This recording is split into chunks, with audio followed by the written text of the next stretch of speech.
Hi there, my name's Jacob. I just bought myself a new Raspberry Pi 5 8GB, and I want to compare Raspberry Pi to the cloud. So that's what I'm going to do here. Specifically, I'm going to compare this Raspberry Pi 5 8GB to various instances of DigitalOcean. Why am I even thinking about this? Back when I was going through college, all the emphasis was about the cloud, how everything's going to be in the cloud. People are in the cloud, they're moving to the cloud.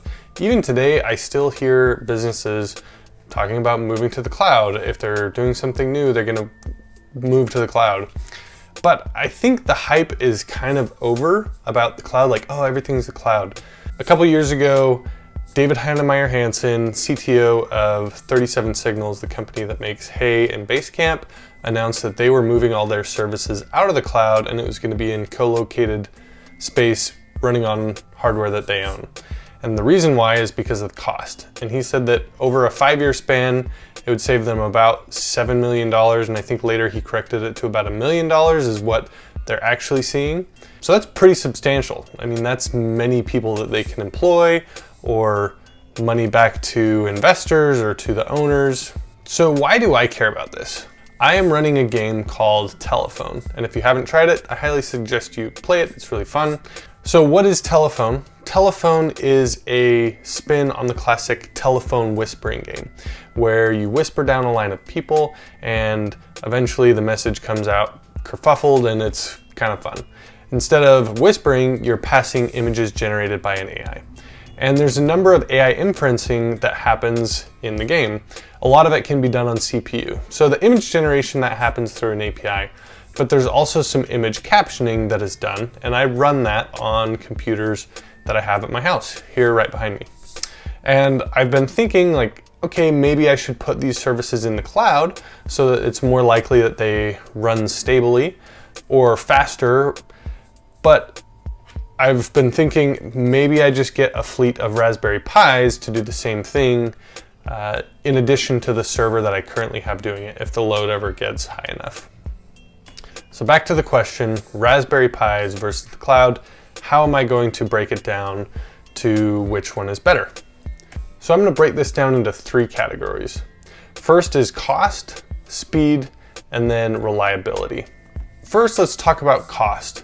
DigitalOcean has a number of different tiers where you can select how much RAM and how many cores you want on an instance. The AI inferencing that I would be running on this Raspberry Pi has to have a minimum of 2 GB of RAM to run. It needs about 1.5 GB, otherwise you get out of memory errors. So narrowing it down just to the instances that I'm interested in running, and these are the general ones, not the like premium AMD or Intel or memory specific VMs that you can run. And breaking it down here, it ranges from $12 a month to $96 a month, which turns into $144 a year or $1,152 a year.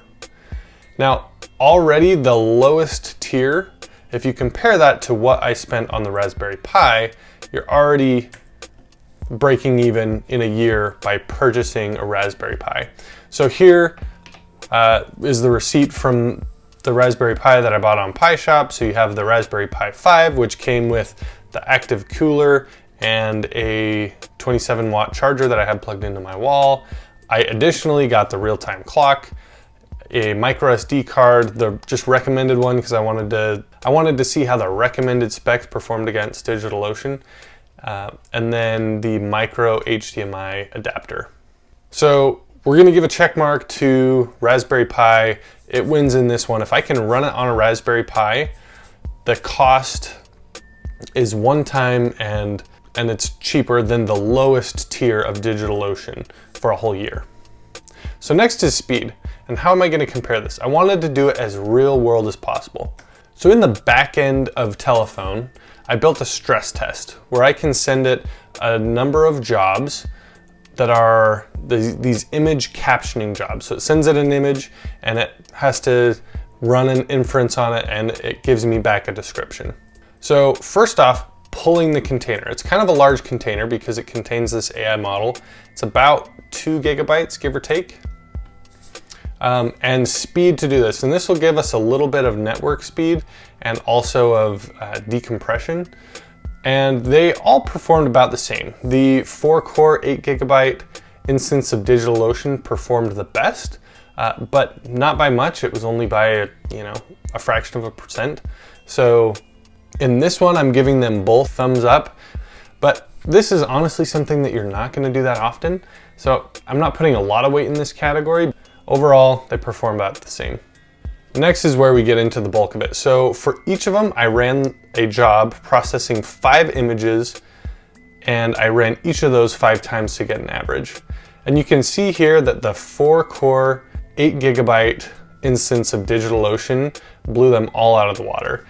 It ran in about 12 seconds, where the Raspberry Pi ran those 5 jobs on an average of about 40 seconds. So that's quite a bit faster.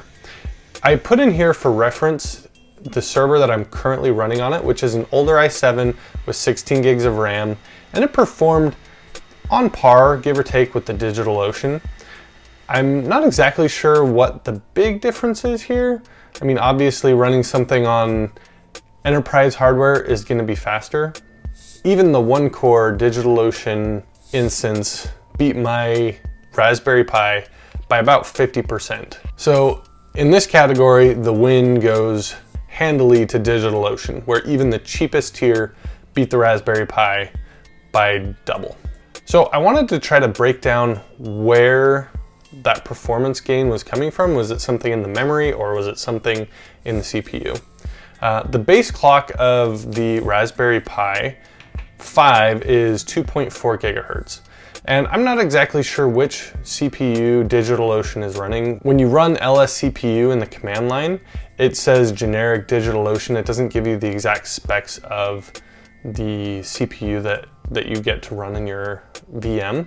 So I'm not sure exactly what it's using. I'm sure it's an enterprise grade, which those, the base clock on your Xeon processors is somewhere between 2 to 2.4 to 2.7 gigahertz, but it has those boosts up to 4 gigahertz. So it's going to be quite a bit faster. And that's what we saw. When I ran Stress NG focused on the CPU, it beat the Raspberry Pi by about 5 times. And I ran it on 4 cores and on 1 core. And both of those were about 5x what the Raspberry Pi was. I also wanted to see if memory was a bottleneck, and I had a really interesting result with this. Running Stress NG memory tests, the Raspberry Pi outperformed the DigitalOcean instance, and I don't know exactly why this is. I don't know if it has something to do with the fact that it's running in a VM, or maybe the error correction on an enterprise server makes it slightly slower but more reliable. I imagine on an enterprise VM server they're running DDR5 RAM that's pretty fast, whereas the Raspberry Pi 5 is running LPDDR4 RAM. I don't know why, but the Raspberry Pi beat the DigitalOcean instance by about 10%. This being just a stress test, it's not like a real world thing. I'm not giving a lot of weight to this, but if anyone knows why a Raspberry Pi would beat an enterprise server in a memory test, let me know. Maybe I don't understand what Stress NG is doing well enough. I'd love to know what's happening. So we're gonna give the speed test handily goes to DigitalOcean by nearly every metric. And last, we're gonna talk about reliability. Out of the box, DigitalOcean is gonna be more reliable. It's running on enterprise grade servers. It's a commercial solution. They have skin in the game, so they're gonna automatically have backups. They're gonna have redundancy. They're gonna have, there's one-click solutions for snapshotting your VMs. A Raspberry Pi has none of that. For reliability, with a Raspberry Pi, it just depends on you. So I put a question mark here because I could make it as reliable as I want. If I want to purchase 4 of these and put 2 of them at my house, 2 of them at my friend's house who's in a different city, and chances are one of them will always be online and one of them will always be working. And in this case, for my game, that makes a lot of sense to do.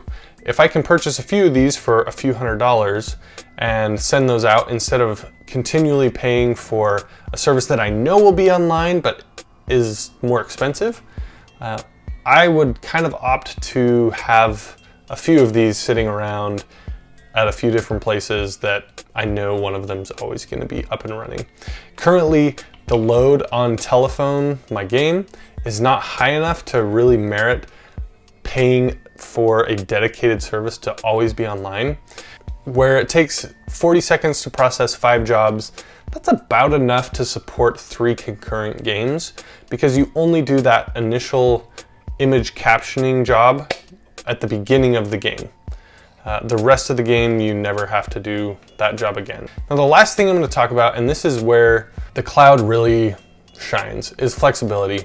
When I was looking at a lot of the hype around David Heinemeier Hanssen's announcements that Basecamp and Hey, we're going to be pulled from the cloud, there were a lot of people saying, oh, well, it really wasn't about cost. It wasn't about ease of use, because you still have to have IT staff and all that stuff. The real advantage was flexibility. And I totally agree.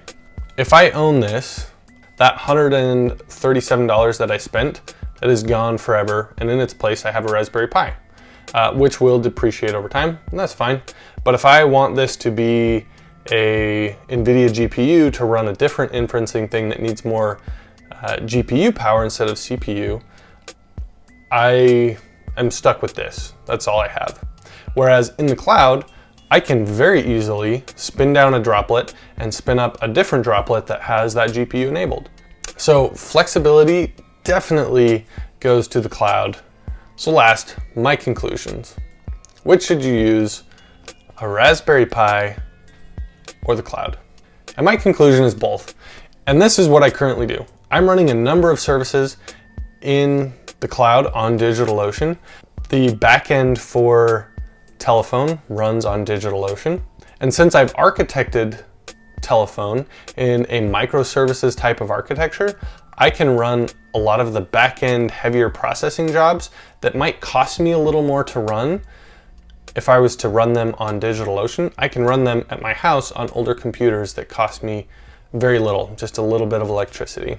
One added benefit to this is because those backend microservice jobs don't need to be publicly accessible to end users, those can sit on my network, and then the front-facing stuff can sit out on DigitalOcean's servers, where if they ever get hacked, I can just kill it and start it back up. I do database backups and that kind of stuff, so like I'm prepared that if those get pwned, I can just kill them and I'm done.